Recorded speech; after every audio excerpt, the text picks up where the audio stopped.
Hello, everyone. Welcome to the session, The Power of Technology in Modern Education.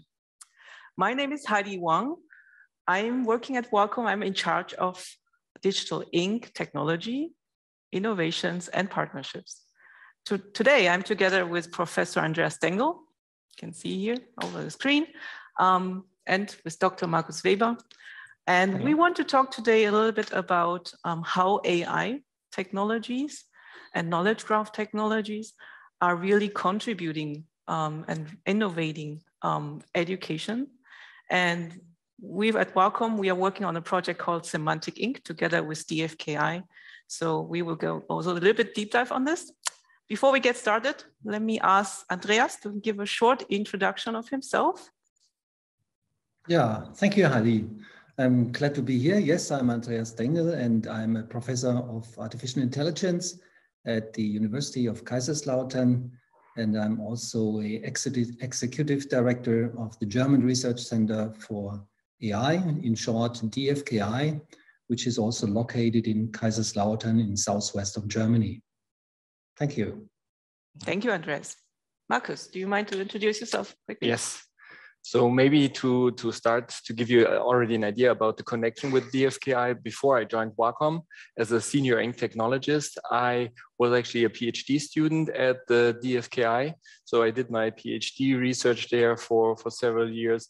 And now I joined Wacom actually to bring my vision that I carried out during my thesis here to Wacom and to the industry. So at Wacom, I'm responsible for the software technology development and the AI streams. Thank you, Markus. So let's get started. Let me start with the background a little bit, where I come to this joint projects and innovation path. So AI. I think it's in every one of us, we are living today with AI. So just mentioning like smart home, we have AI in cars, and meanwhile, we have AI in like handwriting recognition technologies. So really AI is everywhere. But we believe when we want to think about how we can adopt AI, artificial intelligence technologies in education, it really needs deep dive. And for a couple of years, we have been looking at this together, three of us, and we believe the last 24 months particularly, so in this extreme situation where we are right now, digitization has been really accelerated. And we can see teachers, students working remotely. They have really learned and also adopted technology, including devices, infrastructure, connectivity, to collaborate together. And now it's the turn to think about, okay, what is the new workflows we can achieve? And here we all often hear about the term adaptive technology, adaptive learning technology. So particularly today, we would like to have these experts sharing with us a bit more deep how they believe AI technologies, like such as deep learning and knowledge graph technology, can really contribute to the so-called individual adaptive learning. Before we get started in your discussion, I would like to ask Andreas to share a little bit about DFKI. So can you share the DFKI mission and how you really engage with the industries?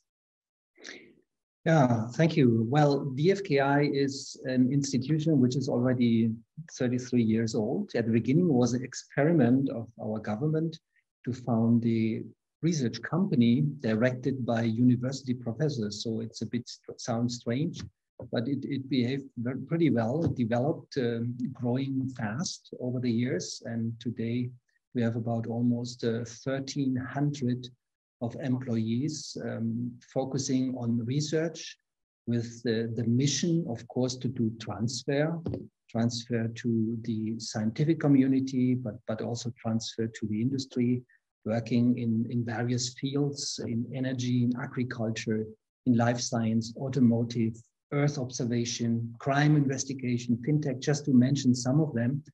And we are working for international major companies from this common suspects in Germany, I would say SAP, Daimler, the Munich Re Insurance, just to name a few of them, to international players, for example, Google, Apple, Microsoft, NVIDIA, but also Japanese major players like NTT, NEC, RICO, or Wacom.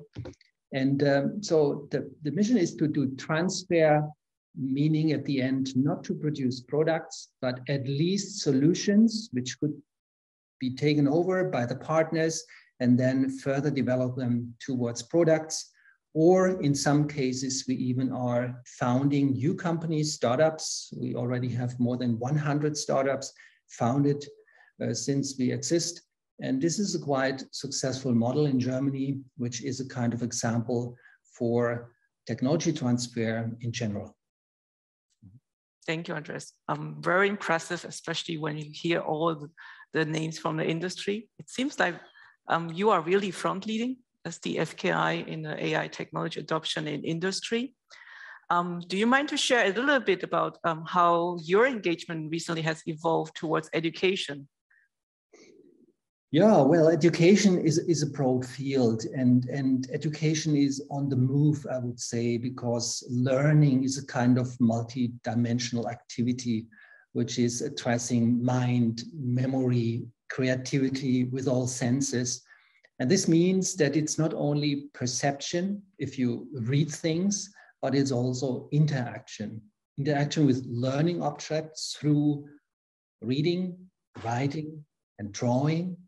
And the haptic aspect here, if you do this interaction, the multimodal information, this is again inspiring and closes the loop, pushing your creativity and mind at the end. And this makes a lot of fun since you are able to build new learning working spaces that are instrumented with various sensors, which could help to understand your mood, your workload, even your cognitive load. And therefore, the learning objects could become somehow intelligent to react, adapting themselves to the individual needs of the subject, and also turning the learning object into a kind of keyhole to information, because it opens up the information behind the single text, showing additional videos or giving verbal explanations to some of the terms inside the objects as a reaction to interest or to cognitive load, for example. I can hear a lot of synergies, but let me share a little bit how we came together a couple of years ago. And I think there's a lot of overlap, and we were really impressed by your engagement with the industry, really to bring in research and development into tangible experiences. So we as Wacom, we have a strong passion and heritage for really digital pen and ink experiences. We strongly believe, and that's also how our vision is called Lifelong Ink, that everyone grows up already with using digital pen and ink, not digital yet, but pen and ink for sure, as part of their growing process. It's about part of their personal expression. And it is the most intuitive also way to express themselves. And what we believe is really, whatever we build as a technology should not make digital ink stay as a tool, but really bringing, and this is connecting to what you said, Andreas, connecting to the person himself. So the progress, how the ink strokes are being put down, understanding the context, for example, how this person feels. Also use the term cognitive state, is feeling at this moment when, for example, in education scenario, if you are in stress or you are solving the task with confidence, or just how you learn to write, right? Where sequence, flow is really essential.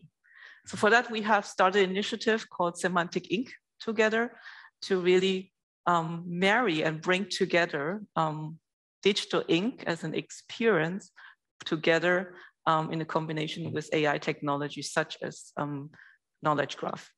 So Markus, you as a technology driver here at Wacom, can you share a little bit more? Of course. Yeah. So actually the whole idea, the spark of Semantic Ink started already 10 years ago now, when I was doing my my master thesis and my PhD research, where I really tried to take like pen and ink. I always saw it as a powerful tool. And I've seen how creatives like architects are using pen and the ink to actually express their ideas in visual sketches or and handwriting, and how people like students in their lecture notes, they are just writing down like small diagrams, putting their math formulas and text. And I always thought like the natural experience that you have with pen and paper, with like having a UI without any boundaries, where you don't have to switch between modes, would be something very powerful if we can bring this to the digital world. And then go a big step further by not only like digitizing text or scribbles in like digital text or circles and things like this that you are recognizing. No, you need to go one step further and understand the semantics of a person. And as this semantics is always like very personal, because you always express your own ideas, your own feelings, you have to have a system that can adapt to you, that can store your personal concept, your personal associations in a personal knowledge graph. And here actually I started like years back the discussion with my colleagues back in the days, Heiko Maus and Sven Schwarz, who are driving a project called COMEM, so corporate memory. And I felt like this could be adapted also like for personal and education to really build a personal knowledge graph for every knowledge worker or student. And then combining this with like sources that are actually, let's say, more associated to good information, corporate information, or information from school book providers. So that's actually where the whole idea about Semantic Ink started.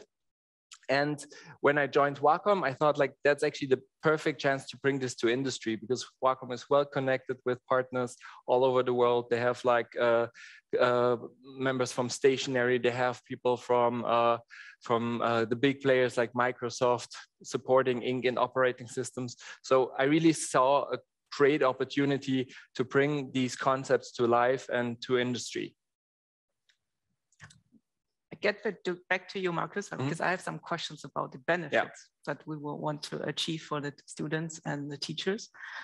Before we get there, I want to learn from you, Andreas, a little bit more about the knowledge graph technology. I think it's a very special domain in the AI field. So do you mind to share a little bit the expert insights? Yeah, I think it's easy to think of a knowledge graph because it's closely related to our own thinking. Yeah, if you see this event today, it takes place at a certain time, at a certain location, with certain people sitting in the panel. We have an audience, we have a topic, and everything is somehow related. So I'm always talking about this dimension, about the who, a where, a when, a what, etc., etc. And this is something we are always remembering better after the event directly. So we have a certain associations. We can talk about these things because they are related to each other. And after a week, maybe we forgot the details, and 1 year later, we even forgot more. And the good thing in computer technology, in AI, and especially also in this knowledge graph, is that we can store such relations explicitly. So knowledge graph means that we have nodes. These are things like you and me, like the location, like the event, the topic, the organization, whatever. And we have links in between. So the linked data, the connections that are semantically describing the interrelationship between nodes. For example, I participated in the event. So participation is the semantic here. And we can store all the information like that. And there's a big initiative in the web called Linked Open Data. If you Google for that, you can see how many people are contributing to this technology, building up big graphs of billions and trillions of such statements like, I am participating in something. And they are saying that Berlin is the capital of Germany, another sentence. And all these things could be related. And the same holds if you talk about things to learn. So if you have a text about history, about biology, any of these topics have content which such relationships between things. And this could be stored in a personal knowledge graph where you can remember everything you already learned. and it's complementing your mind and helps you to remember. Sounds a little bit like human brain, how it works, right? Exactly, it's the example. Yeah. This is why AI is also related to I, intelligence, and the same.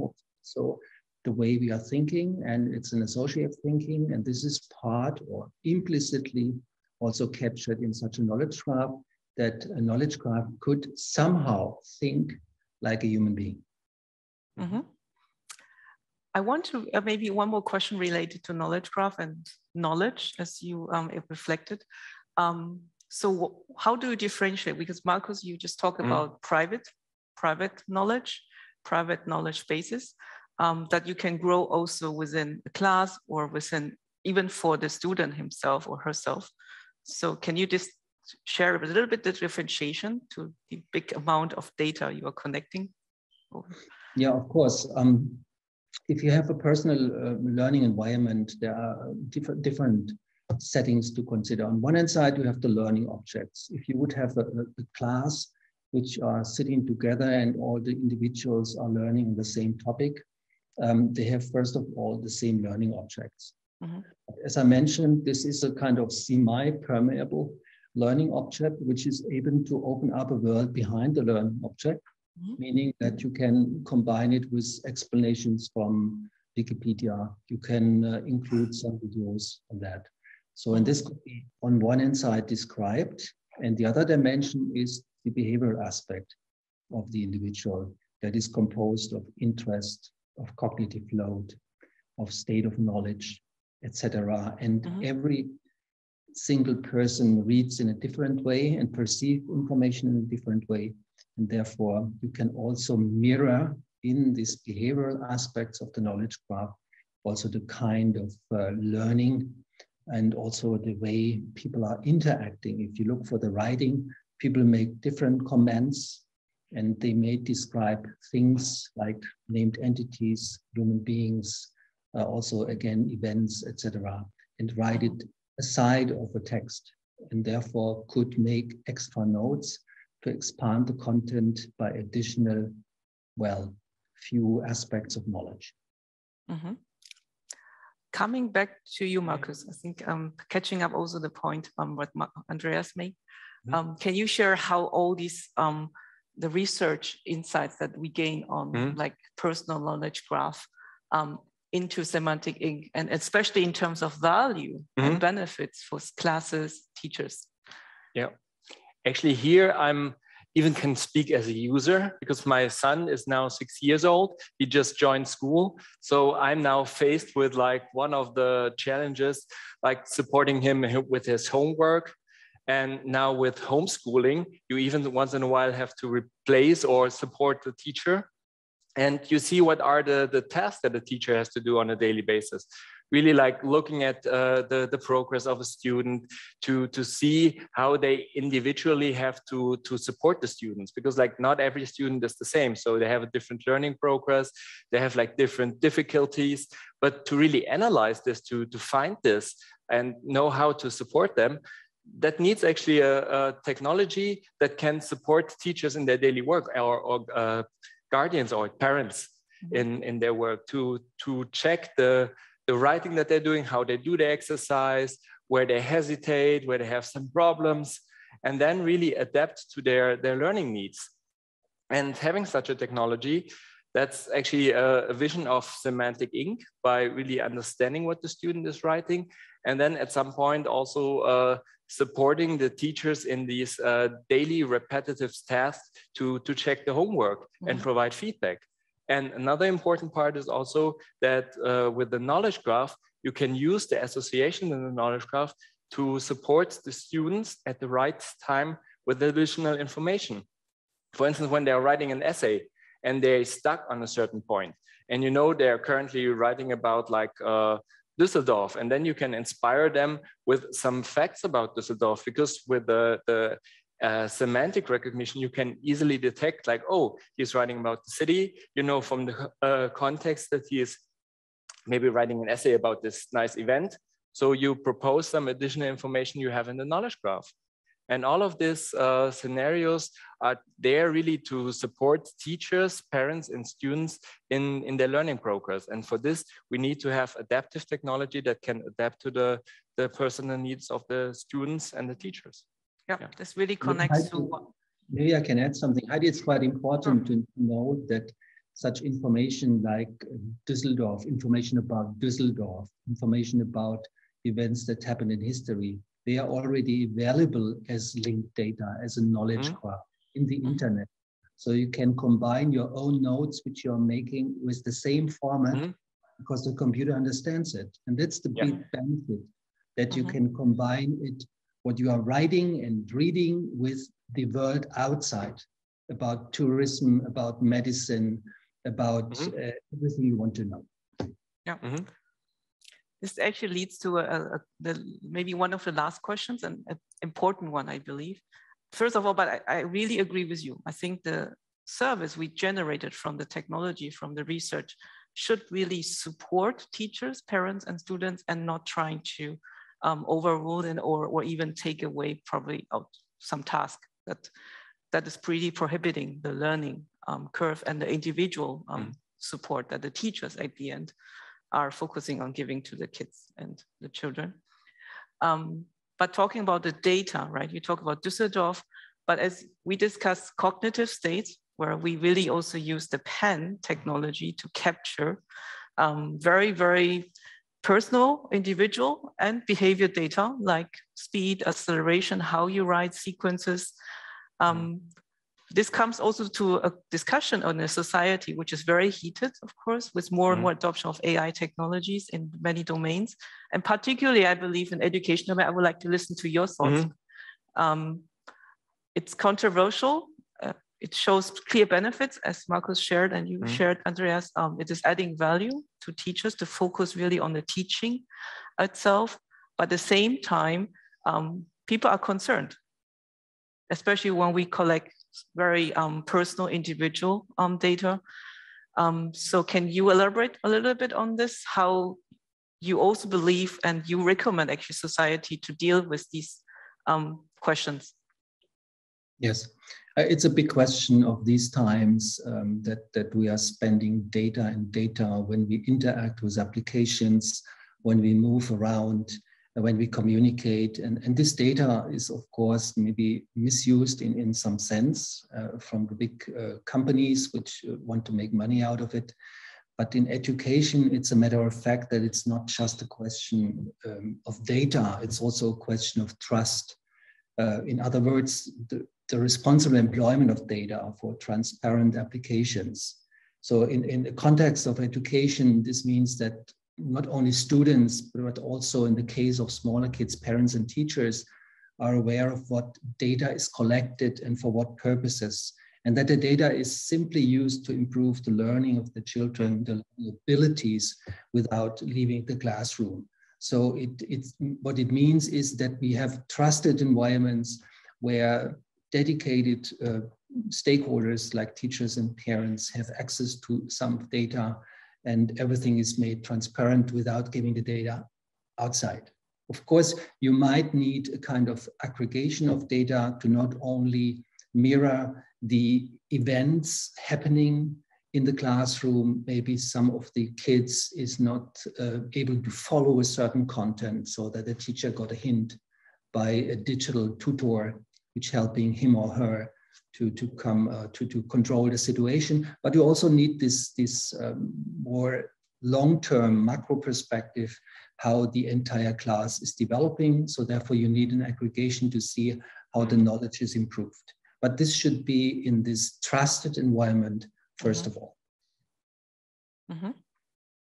And from my point of view, it's also important that, and there will be another talk on CRI, where there's also like an important part is that you have control over your data, and you give access to certain entities and really have control, like who has access to your data, and know how they are using it. Because like an important part for me is not about being super sensitive about data. It's more also being super sensitive about the usage of data. So all these companies supporting and building such a system have to adhere to certain ethics, data ethics, I would call it, to make sure that the data is really used in the sense of the user, and also being transparent about the use cases and what the data is used for. GDPR already puts this as a legal requirement to be transparent about the usage. But here it's sometimes, still a bit fuzzy for people, like being hidden in legal texts. So really being transparent, we are trying to support you with the right information at the right time. And that's why we need to build a profile about your learning abilities, about your learning history, to see where you have still problems. And here we want to support you. It's not for putting you in a box, being a bad student, being already said like, okay, this guy never makes it. So no, it's really about like seeing like, okay, is the weakness, and we have to support him to get over this. Let me add also here one comment from us. I believe technology cannot exist by itself. You need, and I think this is reflecting what you said, Andreas, and you, Markus, also especially about trusted, and also how users are dealing with this data. I think the power of partnerships and communities are really important here to bring them together, really to have a meaningful way dealing with technologies. So I think this is something I can also see resonate totally with you, that technology itself is not enough, but you need this engagement from the user, from the communities, but also from partners developing services around education. Absolutely. I think using data with good intention is not enough. It is just as insufficient as a reference to the added value that has resulted. Even insights or results obtained by analyzing data are obviously correct and useful to the user. This does not mean that the use of the corresponding data is ethically defensible. Because as Markus mentioned, what is normal and what is abnormal? Where are the outliers? This depends on the group, because every class is different. So it's very important to see what data is used. Is it complete, unbalanced, erroneous, or even manipulated? So we have to really think about it, about a good mood to use data. Good. I think we are coming to the end of the 30 minutes. Very exciting and interesting discussion. I think we can go on forever. Give the audience a little bit time for a question or two. Anything? Would you think that there are special... Wait. We need to get a microphone for you. Would you think that there are certain countries or regions in the world where the willingness on the players on the market, being, ministries, teachers, student associations, is more open and receptive to the use of data in the way you described it here, when you have something that you can really use? Andreas, do you want to take this? You are. Well, if I visited just before the pandemic China and had the chance to see the classrooms, and they are already using different sensors, including camera systems, to really monitor what's going on. So I think the value system in China is completely different, but this data is of course used in a different way as we wanted it to be used. But I think basically, if we carefully will motivate this technology in the context of the future education, I'm pretty sure that many of the Western countries will be open to such a technology as soon as, or as long as the data is trusted. Agreed. And maybe adding to this also, like due to the pandemic situation, I think people are getting more open to digital systems, as nowadays everyone sitting in home office, we have homeschooling, we have these IT systems where the students have to connect. So there has to be a change. And I think that already pushes the openness a bit more, that they see the need for this. Yeah. Okay. Great, thank you. Time is up. I thank you, Andreas, Markus, for joining this discussion, and thank you everyone for joining this session. For more questions, feel free to check out website from DFKI, for example, to learn about the projects, but also on Wacom, like Wacom for developers, if you want to learn a little bit more about the technology around Semantic Ink and education, feel free to check out. I thank you for your attention and looking forward to see you soon. Thank you. Bye.